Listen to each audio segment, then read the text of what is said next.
Once upon a time, in a gleaming kingdom nestled between sapphire mountains and emerald forests, there lived a princess named Elara.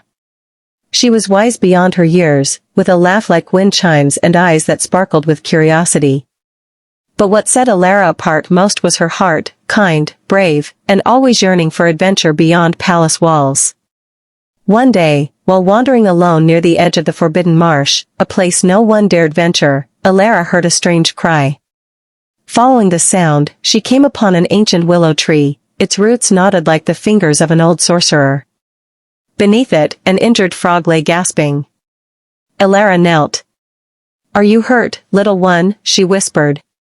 The frog blinked slowly, then croaked, "I was cursed, and now, so shall you be." Before she could retreat, a flash of green light wrapped around her like vines. In an instant, her body shrank, her skin turned slick and green, and her voice turned into a ribbit. She was a frog.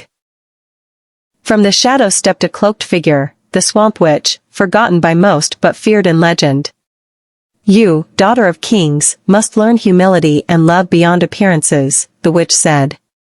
"Only then shall the curse be broken." Devastated but determined, Elara hopped deep into the marsh, learning to survive among insects and toadstools. She met creatures she'd only read about in books, grumpy turtles, scheming crows, and even a poetry-loving snail. Though frightened at first, they grew to love her spirit, and she grew to love them in return. Months passed. Elara, once pampered and adored, had learned patience, kindness, and the magic of seeing with her heart. One misty dawn, a young man named Tomas entered the swamp. He was not a prince, but a gardener from the village who came searching for rare herbs to help his ailing mother. Lost and weary, he stumbled into a pool, and nearly stepped on Elara.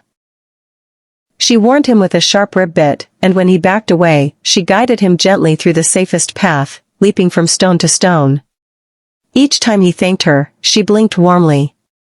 He laughed. "Strangest guide I've ever had, but the kindest."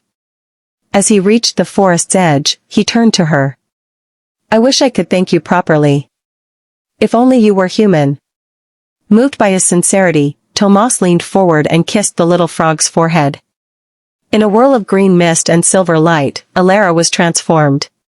She stood tall again, her dress glistening with marsh water, her crown missing but her smile radiant. Tomas fell to his knees. "Why, you're the princess. And you," she said, "are the first to see me, the real me." Elara returned to the castle not with fanfare, but with new wisdom. She appointed Tomas as royal gardener and often walked the gardens with him, hand in hand. The kingdom flourished under her reign, for she ruled with empathy learned in the humblest form. And the forbidden marsh? It was renamed the Enchanted Grove, where no creature was turned away, and where Elara often returned, to remember that even a frog has magic.